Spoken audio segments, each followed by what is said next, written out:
Hi நண்பர்களே, வணக்கம். இங்கே பாருங்கள், நம்ம திருப்பத்தூர் ரயில்வே ஸ்டேஷன் உடைய ஏறும்படி. இது பார்த்திங்கன்னா, அந்த படி பார்த்திங்கன்னா, நம்ம ரயில்வே ஸ்டேஷன் ஸ்டார்ட் பண்ணதுலேருந்து இந்த படி தான் ஃபஸ்ட்டு கட்டுறது. நம்ம அந்த படியில் பயணிக்கலாம் வாங்க. இதை பாருங்கள், அப்போது கட்ட அந்த படி எல்லாமே சேதம் அடைஞ்சிருக்கு. அதனால தான் அந்த பக்கம் ஒரு மிகப்பெரிய பாலம் கட்டியிருக்காங்க. பாருங்கள், அப்போ கட்ட அந்த படியெல்லாம் எப்படி இருக்குது பாருங்கள்.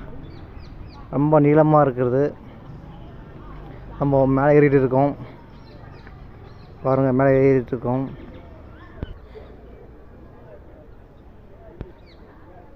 எப்படியோ பார்த்திங்கன்னா நம்ம மேலே ஏறி வந்துட்டோம்.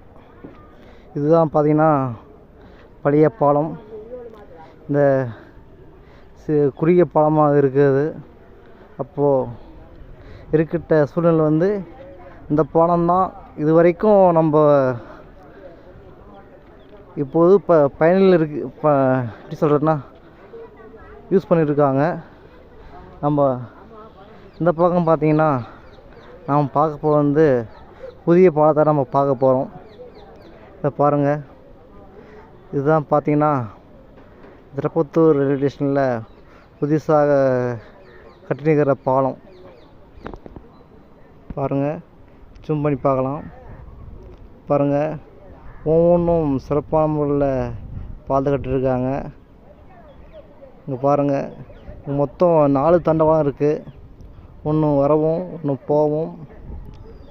சென்ட்ரல் இருக்குது பார்த்திங்கன்னா, அந்த ரயில்வே ஸ்டேஷன் உள்ள அந்த ஒரு சில பொட்டிக்கு பார்த்திங்கன்னா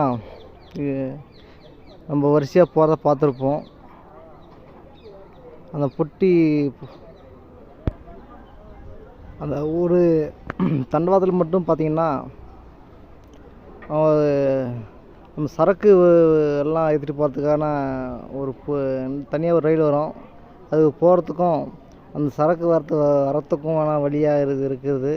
அதில் சரக்குகள் பார்த்திங்கன்னா அந்த நிலக்கரி, பெட்ரோல், அந்த மாதிரி கவர்மெண்ட்டுக்கான யூஸ் ஆன பொருள்லாம் அதெல்லாம் போகும் வரும். இது பல தொலைவில் இது பயணிக்குது. இந்த இடம்தான் சென்ட்ரலுக்கு இடம்தான். இந்த சைடில் இருக்கிற இடமும் பார்த்திங்கன்னா ரயில் வர்றதும் போகிறதும் 2 பக்கமும் இருக்கிறது தான். வர்றதும் போகிறதுமா அந்த ரயில் தண்டவாளம் அமைக்கப்பட்டிருக்குது. சைடில் பார்த்திங்கன்னா பயணிகள் நிற்கிற இடம் நிற்கலாம்.